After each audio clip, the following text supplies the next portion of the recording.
कभी भी अपनी इनकम के एक ही ज़राए के आसरे पर मत बैठे रहें। कभी भी ये ना सोचें कि आज अगर मुझे 30,000 मिल रही है, मेरी घर की ज़रूरतें पूरी हो रही हैं, मेरे घर के खर्चे पूरे हो रहे हैं, या मैं कुछ ना कुछ बचा भी लेता हूँ अपने इस 30,000 से, तो ये मेरी 30,000 मुझे हमेशा के लिए मिलती रहेगी। इन 30,000 से मैं हमेशा अपने घर की ज़रूरियात को आसानी से पूरा कर सकूँगा, या इन 30,000 से मेरे घर का जो निज़ाम है वो आसानी से चलता रहेगा।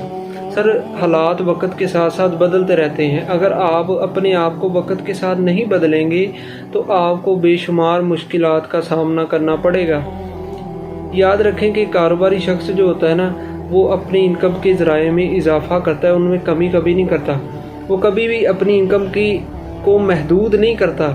वो कभी भी ये नहीं सोचता कि अगर मुझे 2 लाख मिल रहा है तो मैंने 2 लाख की सेल ही करनी है, 2 लाख की इनकम जो है ना उस 2 लाख ही कमाना है। वो अपनी इनकम को इंक्रीज़ करता है। क्यों? क्योंकि उसे पता है कि अगर मैं एक ही इनकम के ज़राए पर या मैं अपनी इनकम को महदूद कर लूँगा तो मुझे मुश्किलात आएंगी, मैं आगे नहीं बढ़ पाऊँगा, मेरी जो ज़रूरियात हैं वो आसानी से पूरा नहीं हो सकेंगी।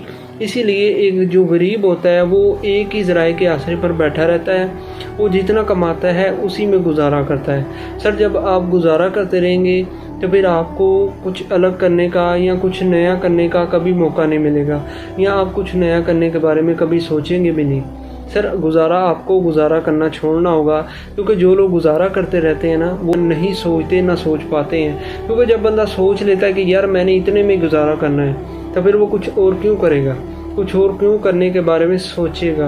आपको सोचना होगा कि मैंने कुछ और भी करना है, मैंने अपनी इनकम के ज़राए में इजाफा भी करना है। इससे फ़ायदा ये होगा कि अगर कल को आपकी 30,000 आना बंद हो गई या कोई मसला पेश आ गया तो आपके पास दूसरा ज़रिया होगा जिससे आप अपने घर की ज़रूरतों को पूरा कर सकेंगे और अपनी जो मामलात है उन्हें आसानी से हल कर सकेंगे, उन्हें हैंडल कर सकेंगे।